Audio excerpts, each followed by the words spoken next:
Welcome back, folks. LeBron James and the Lakers are NBA champions. That's after beating the Miami Heat in a 6-game thriller. His 4th NBA title and his first in LA follows a one-of-a-kind basketball season.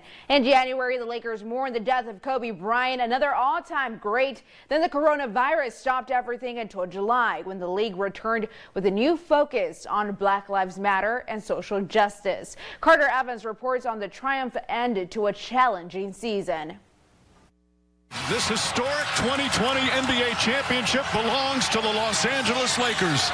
It was the exclamation point on a season unlike any other, concluding a 93-day run in the NBA's Walt Disney World COVID bubble. The precautions were so robust, not a single positive test was reported. Organization want their respect, Laker Nation want their respect, and I want my damn respect too.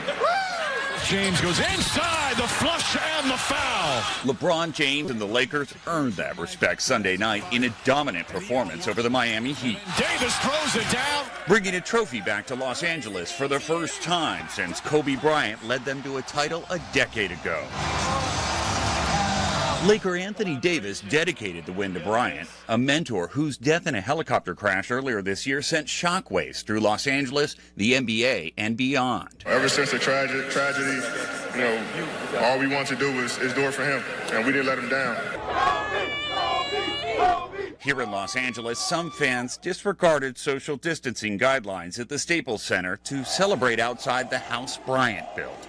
The gathering led to confrontations with police and several arrests. This one's for you, Kobe! It's always been for you! And back in Orlando, the win was symbolic in more ways than one. All our players, everybody had a voice on what's going on in America. After lifting his finals MVP trophy, James reflected on the push for social justice in the NBA bubble, where the Black Lives Matter movement literally took center court.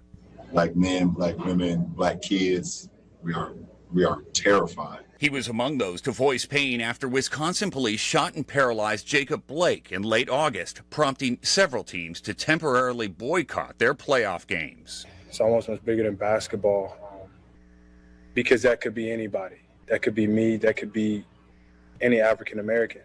And that was Miami Heat star Jimmy Butler last month following a Kentucky grand jury's decision not to charge Louisville police officers for the death of Breonna Taylor. But as the Lakers locker room took a celebratory champagne shower Sunday, the heaviness of the last 3 months seemed to momentarily wash away. Hey, Mama. While James stepped out to soak it in over a video chat with his mom. I hope I continue to make you proud, Mom. Several landmarks around Southern California were lit up last night in purple and gold in honor of the Lakers. We're outside the Staples Center right now in downtown Los Angeles. This is where all the action was last night. This is where the crowd came to celebrate, despite the fact that the Lakers haven't played here in months. This is their 17th championship. They're now tied with the Celtics for the all-time record. Carter Evans, CBS News, Los Angeles. Huge win for LA indeed. All right, Sunday football. Jets taking on the Cardinals at home. Joe Flacco makes an 11-yard pass. Jamison Crowder for the touchdown. And that's in the third. Kenyon Drake would run a 1-yard rush in the next play into the end zone for a touchdown. If we could get that video rolling soon, it will be lovely. That's first and goal, folks. And there it is. Then later on in the game, it's Kyler Murray, of course, who would throw it to DeAndre Hopkins. And we'll see that in just a few seconds. Take a look at that. And it's going to be a beautiful pass. The sideline for the touchdown. All right, eventually the Cardinals getting a dub here. It's going to be none other than a 30-10 win. They play the Cowboys next. All right, folks. So that's all I've got for sports. Thanks for joining me. Hey, stick around. We've got more news coming up after the break, so don't you go anywhere for the latest sports and weather news. Head on over to KYMA.com. We'll be right back.